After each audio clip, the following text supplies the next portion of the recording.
cultura sefardí, a su cultura y a mi cultura en estos momentos, como cultura de procedencia ibérica y mestizada con un sincretismo maravilloso por los lugares por los que paso durante más de 500 años, ¿no?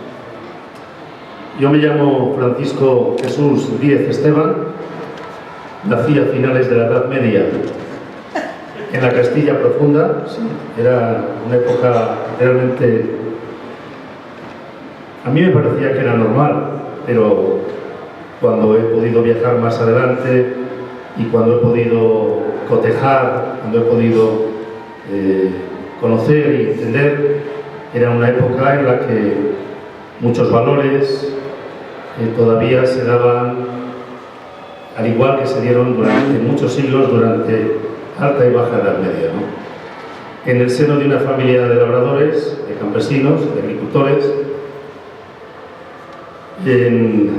cuando empecé a tener meollo, cuando empecé a tener razón, ¿no? Uso de la razón un poco, y me di cuenta de esa teatralización, ese recurso del terror con el que, al menos desde mi punto de vista, la Iglesia nos daba tanto miedo, por el terror de los infiernos.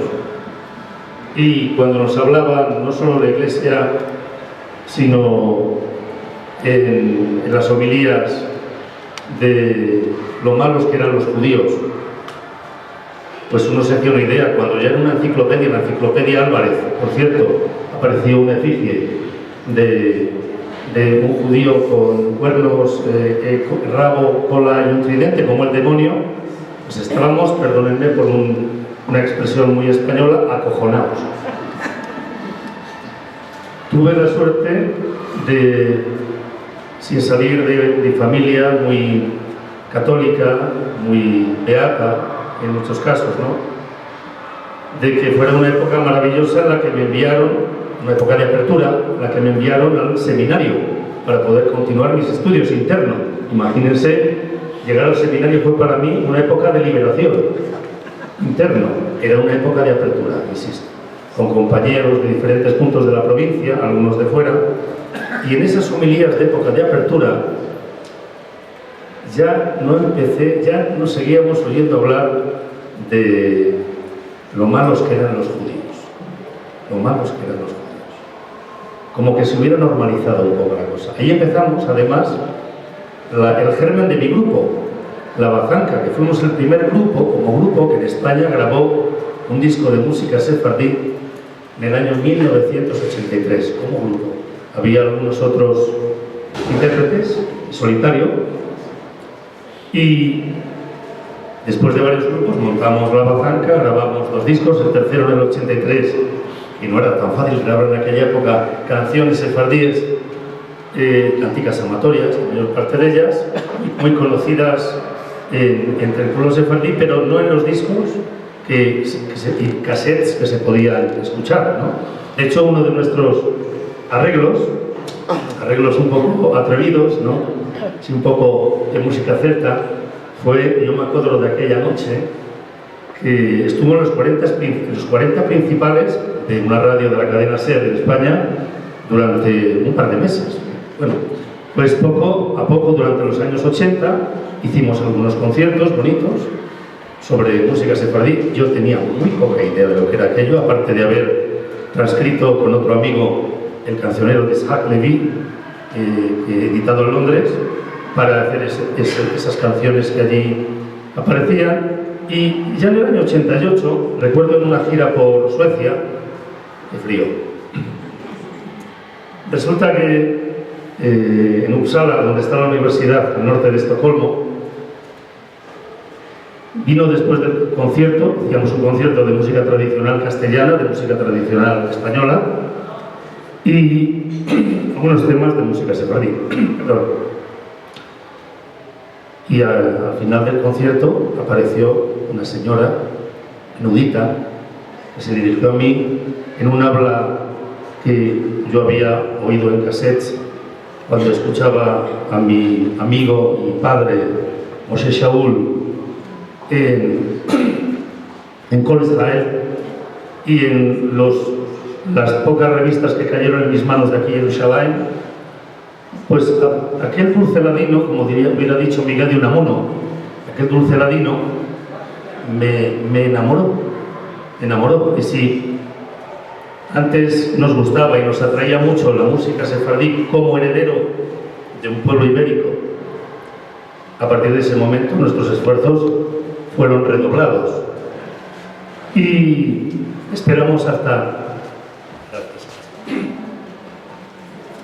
el 92, año de tantas celebraciones, y esperando poder tener una participación activa dentro de ese año.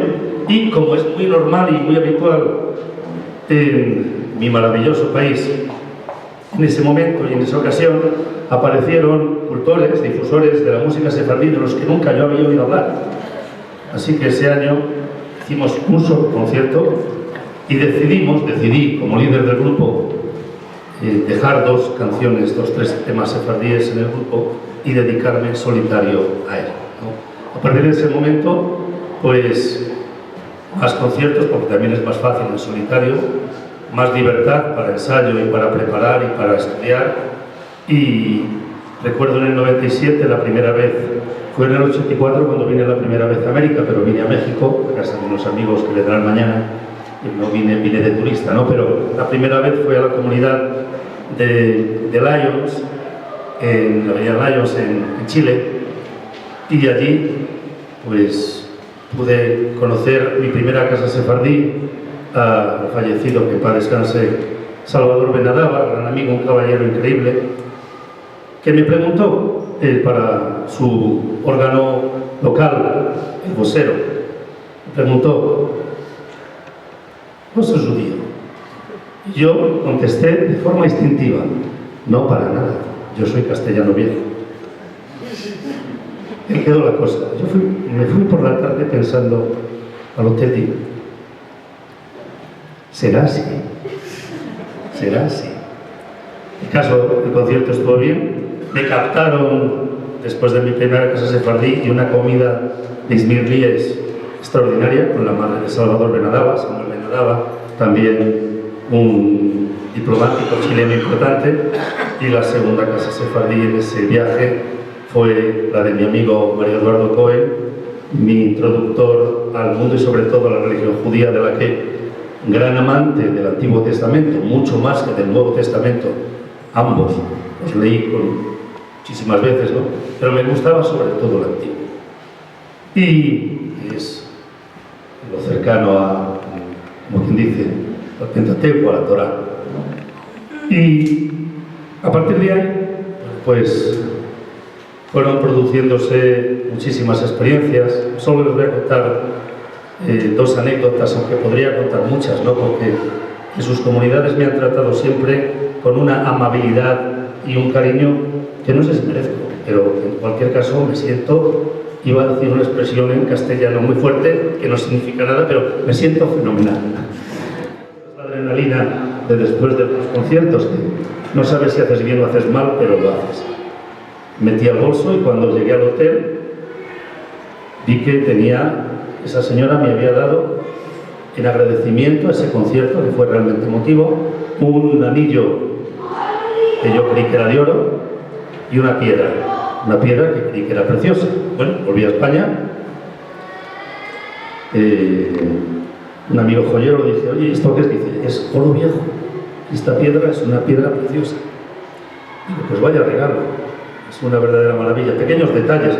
Años después, en Salónica, estaba tocando en Atenas y me captaron la comunidad de Tesaloniquí para llegué el día del cafecico de los lunes, donde se juntan una comunidad que ahora son de unos 1200 sefardíes, pero que fue una ciudad de 120.000 habitantes, de los cuales 80.000 eran sefardíes.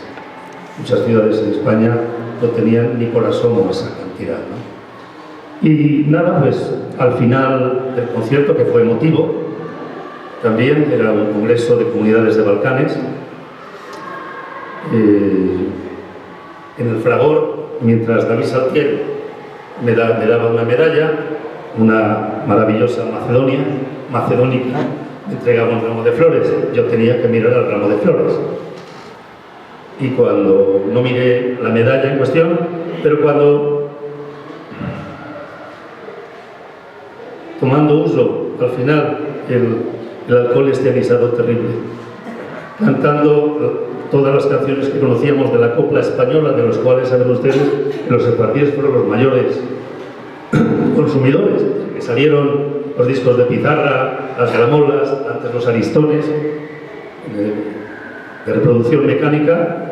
Pues estábamos con Cielito Lindo, con Bésame Mucho, Historia de un Amor, ya pasando por María de la O, la falsa moneda de Jaca, la hija de Juan Simón. Y digo, ¿y eso que ha dicho David estaba con otro? No sé cómo se... Bueno, digo, eso que dijo de que esta medalla no la había visto. Esta medalla que me dais, si ya se le de otro español, ¿quién ha venido de por allí? Dice, nada, tu rey. Pues esas pequeñas cosas para un chico nacido en Piñel de Abajo, de casa de labradores, ¿no? Otra comunidad sefardí más, pues me llenan. Y yo ya no hace falta que les diga que me considero de los suyos, que soy de los vuestros, nuestros, y que si ahora me preguntaran si soy judío, diría no solo ¿por qué no?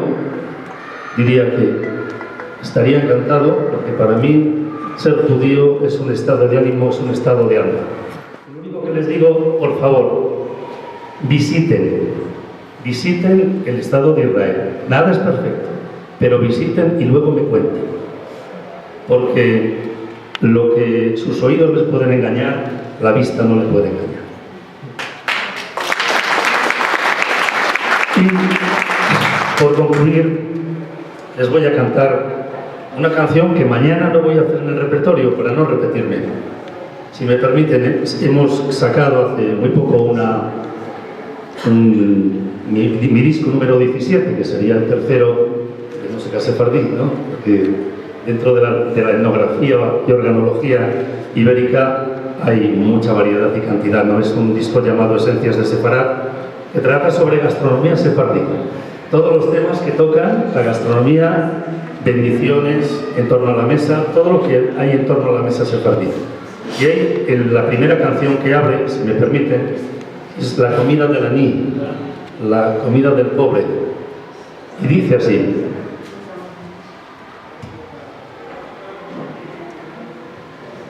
la comida del aní, esa bica seca, no comió el peloní, nunca van a secar, en tiempo de haba fresca, tiempo de trufanda, alba calanda en demanda, vos mira en la cara, vos dice que está muy cara. Pescado ya no me traigas, que no lo guiso, abafado no me lo hagas, lo doy de aviso, porque Murcia me se hizo este caldo enxaguado. Yo no quiero más pescado, si me vas a traer cena, que sea cosica buena.